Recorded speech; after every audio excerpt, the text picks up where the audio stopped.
Hello, everyone. Welcome to English Pod. My name is Marco. And I'm Erica. And today with Erica, we have a very aggressive lesson for you today. That's true. We've got a revolutionary lesson. Yes, today at English Pod, we're protesting. So, Erica, why don't you tell us what a protest is? Well, when you protest something, you go into the streets and show your disagreement. Right. And you yell and you have signs and everyone's just protesting. And the news comes, and if it's not clear now, it'll be clear after the dialogue, I'm sure.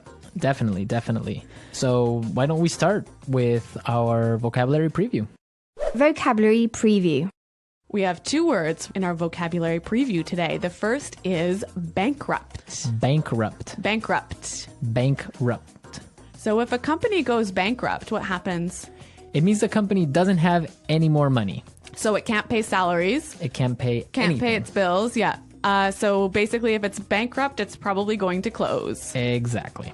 Okay, our second word today is bailout. Bailout. Bailout. Bailout. B-A-I-L. Bailout. So a bailout is when the government gives money to a company that is about to go bankrupt. That's true. It's emergency money that will help save the company. Well, these two words are taken directly from our dialogue. And in today's dialogue, we're going to bring you live to a newscast. Right. So why don't we just listen to the dialogue?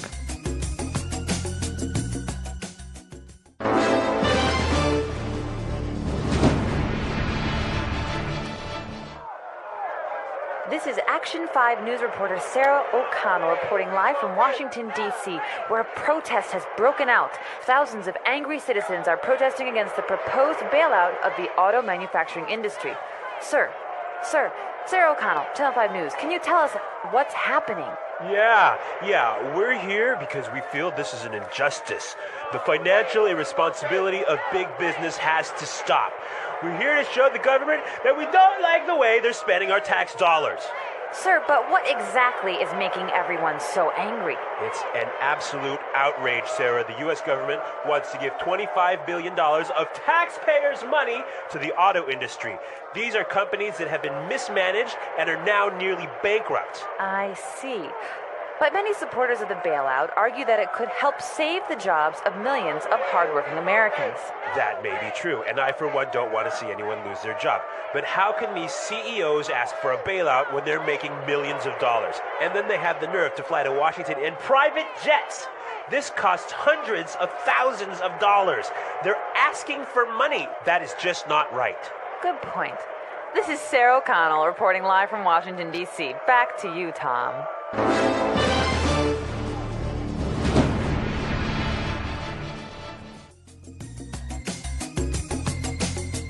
Wow, these people are really angry. I think they're furious. Well, I think they have some good points, and we'll talk about that later. But now, It's time for language takeaway.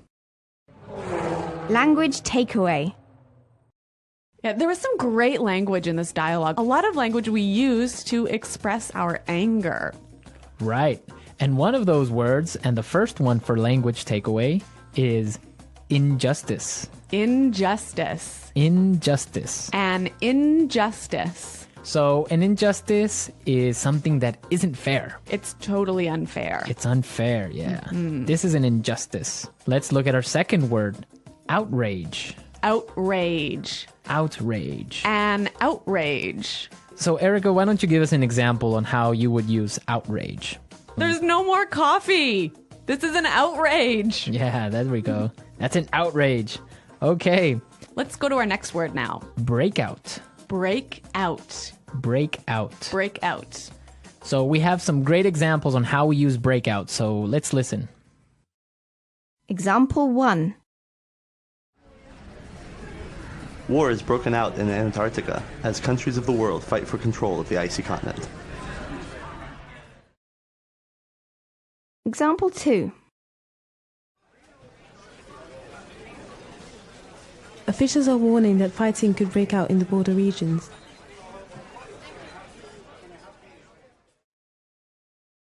Example 3. A forest fire broke out last night. Well, this is a wonderful phrasal verb that means... To begin suddenly. Okay, so I think that's pretty clear. Yep. Yeah. Break out. Let's go to our next word now. Mismanaged. Mismanaged. Mismanaged. So when something is mismanaged, it's Not managed properly. managed poorly. Poorly, right. Yeah. Our final word today is Have the nerve to. have the nerve to. Have the nerve to. I think this one also is a little bit difficult to understand. Yeah, but we have some great examples prepared for you, so let's listen to them. Example 1. I've been in love with you since the 3rd grade, but I didn't have the nerve to tell you. Example 2. I don't believe it. You have the nerve to ask me for money when you know I've just lost my job. Example 3. What?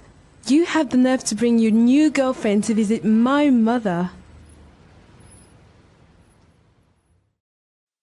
So have the nerve to is like dare to do something, right? Yeah, how dare you? Yeah. Have the nerve to. It's like, I can't believe you would do that. Yeah, I think that's quite clear. Mm-hmm. Yeah. Okay. A lot of great words in our dialogue today. And also, we have some really interesting grammar in today's dialogue. Right, so today, let's look at some grammar breakdown. Grammar breakdown. In this section, grammar breakdown, we show you a particular grammar structure and explain a little bit about how that structure affects meaning. So it's not really about getting the grammar perfectly right. It's about understanding the meaning. Right.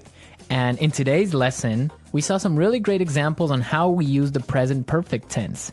Let's listen to an example from the dialogue. Where a protest has broken out.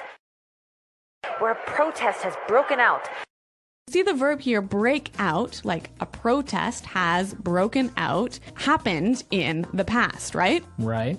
And it's still going on now. Exactly. So present perfect is used when we're talking about an event that happened in the past and is continuing on now. Exactly. Or is continuing to affect now. Exactly. Okay, I think that's pretty clear. Yeah, but now if you want to indicate or if you want to demonstrate that the action has finished, the event is over, then you would say it like this. A protest broke out. A protest broke out. In this form, you see that the protest is over. It happened yesterday already. Right, and I think it's really emphasizing the fact that it is no longer affecting the present moment. Exactly.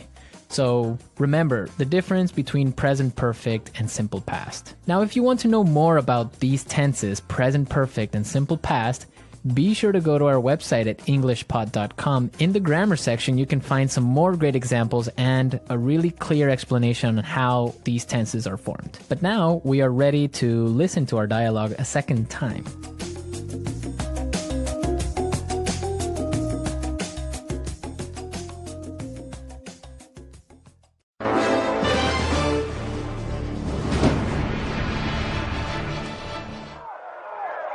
This is Action 5 news reporter Sarah O'Connell reporting live from Washington, D.C., where a protest has broken out. Thousands of angry citizens are protesting against the proposed bailout of the auto manufacturing industry.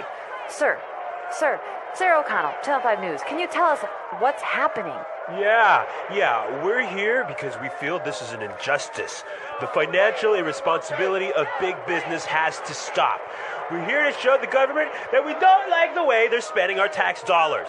Sir, but what exactly is making everyone so angry? It's an absolute outrage, Sarah. The U.S. government wants to give $25 billion of taxpayers' money to the auto industry.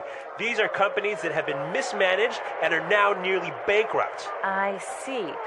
But many supporters of the bailout argue that it could help save the jobs of millions of hardworking Americans. That may be true, and I, for one, don't want to see anyone lose their job. But how can these CEOs ask for a bailout when they're making millions of dollars? And then they have the nerve to fly to Washington in private jets. This costs hundreds of thousands of dollars. They're asking for money. That is just not right. Good point. This is Sarah O'Connell reporting live from Washington, D.C. Back to you, Tom.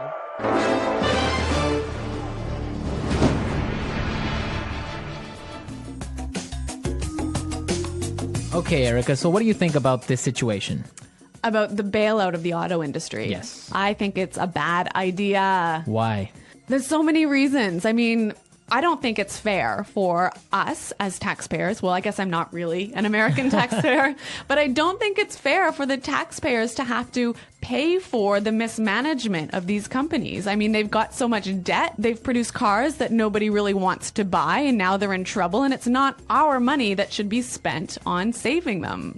Yeah, I would agree with you on that, but you do have to take into consideration the fact that if these companies go bankrupt, thousands of people will lose their jobs. And not only the people that work at the factories, but also people that work for other companies that supply these factories. Yeah, I mean, I see what you're saying, Marco, but at the same time, we can't support an industry that isn't working properly. I mean, if one of these companies goes bankrupt, it's going to be terrible, but it will force the other two companies, perhaps, to manage themselves better, to streamline and become more efficient. I just think it will be better in the future. Well, it could be, but also maybe all three companies can go bankrupt. It would be sad because the American auto industry is a symbol of prosperity. Yeah. It's also the symbol of like the American culture in general. I guess that's true. So it would be a shame for it to go bankrupt because everyone owns a car in the United States, or most people, and it's just something that we can't lose. But it is an interesting topic, and we also want to know your opinions about this. Yeah, listeners, please come to our website at englishpod.com and tell us what you think about this bailout and about this lesson. On the website, we'll post a link to the news article where you can read a little bit more about this because this is actually going on now. That's true. Well, everyone, thanks for listening, and until next time, goodbye. Bye.